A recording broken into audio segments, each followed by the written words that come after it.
എല്ലാ കൂട്ടുകാർക്കും നമസ്കാരം. അപ്പോൾ ഇന്ന് നമ്മൾ മത്തി കറി വയ്ക്കാൻ പോവുകയാണ്. ഞാനൊരു 1.5 കിലോ മത്തി നന്നായിട്ട് വൃത്തിയായി കഴുകി എടുത്തിട്ടുണ്ട്. അത് നമ്മൾ മുളകിട്ട് കറി വയ്ക്കാൻ പോവുകയാണ്. മത്തി നമ്മൾ കഴുകി നന്നായിട്ട് വൃത്തിയാക്കി എടുത്ത് വെച്ചിട്ടുണ്ട്. അപ്പോൾ ചീനച്ചട്ടി ചൂടായി. നമുക്ക് ആദ്യം വെളിച്ചെണ്ണ ഒഴിക്കണം.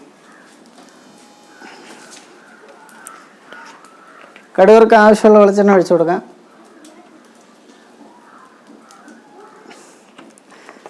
ഒരു 75 മില്ലി വെളിച്ചെണ്ണ നമ്മൾ ഒഴിച്ചു. അപ്പോൾ വെളിച്ചെണ്ണ നന്നായിട്ട് തിളച്ച് നമുക്ക് ആവശ്യത്തിനുള്ള കടുക് ഇട്ട് കൊടുക്കാം.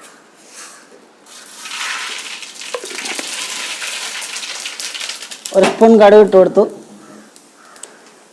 അതിൻ്റെ കൂടെ ഒരു 6-7 ചെറുതായിട്ട് കട്ട് ചെയ്തെടുത്തിട്ടുണ്ട്. അതിനെ അതിലോട്ട് ഇട്ട് കൊടുക്കാം.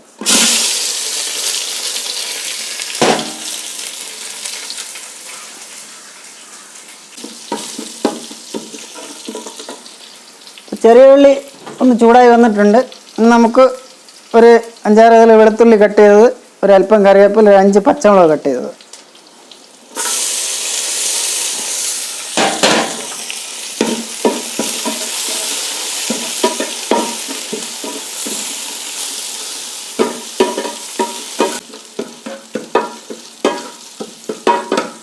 വെളുത്തുള്ളിയും ചെറിയ ഉള്ളിയൊക്കെ നന്നായിട്ടൊന്ന് വഴണ്ട് വന്നിട്ടുണ്ട്.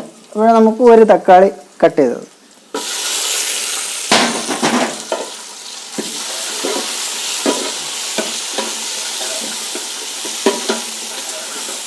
തക്കാളി ഒന്ന് വാടി വരുമ്പോഴത്തേക്ക് ഒരു സ്പൂൺ മഞ്ഞൾപ്പൊടി,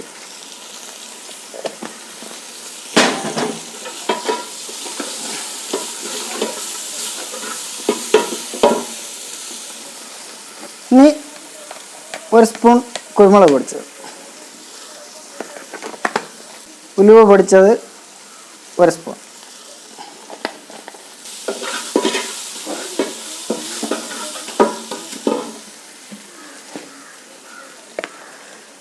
മല്ലിപ്പൊടി ഒരു 3 സ്പൂൺ മല്ലിപ്പൊടി ഇട്ട് കൊടുക്കാം.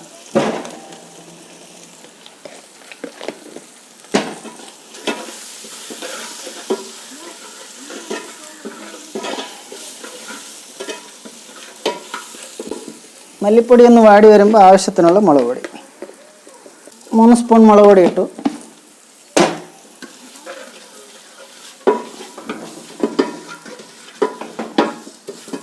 മല്ലിപ്പൊടി മുളക് പൊടിയെല്ലാം നന്നായിട്ട് വാടി വന്നു. ഇനി നമ്മൾ അരച്ച് വെച്ച് കുറച്ച് പുളി,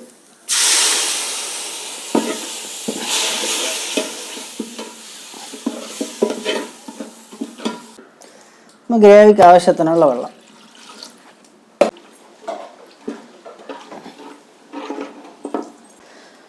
വെള്ളം ഒഴിച്ചു.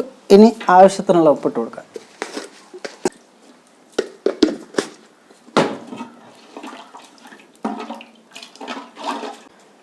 ഗ്രേവിയായി. ഒരല്പം ഉപ്പ് കൂടെ കുറവുണ്ട്.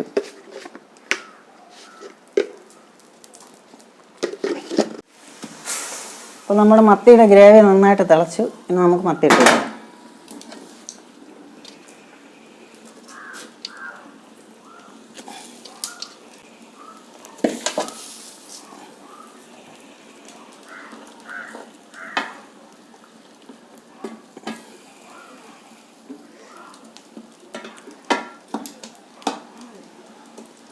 മത്തിയിട്ടു.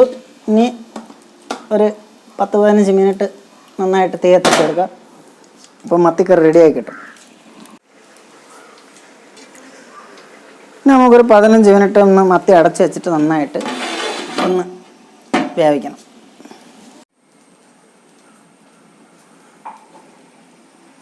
അപ്പോൾ നമ്മൾ മത്തി അടച്ച് വെച്ചിട്ട് ഒരു 10-15 മിനിറ്റായി. ഇനി നമുക്കൊന്ന് അടപ്പ് തുറന്ന് നോക്കാം.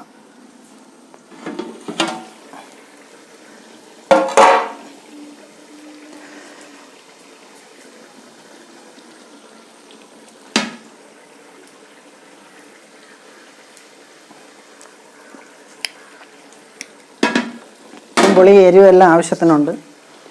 ഇനി നമുക്കൊന്ന് ചുറ്റിച്ച് ഇറക്കാം.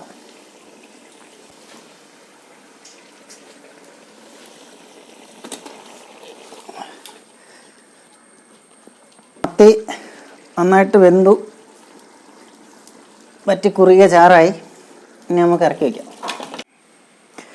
ഇപ്പം നമ്മുടെ മത്തിക്കറി നന്നായിട്ട് കുറുകിയ ചാറോടും കൂടെ ഇറക്കി വെച്ചു. അപ്പം നിങ്ങളും ഇതുപോലെ ഒന്ന് മത്തി കറി വെച്ച് നോക്കണം. മറ്റ് റെസിപ്പിയായിട്ട് ഞാൻ വീണ്ടും വരും. അപ്പോൾ മറ്റൊരു നല്ല റെസിപ്പിയായിട്ട് ഞാൻ വീണ്ടും വരും. എല്ലാവർക്കും നന്ദി, നമസ്കാരം.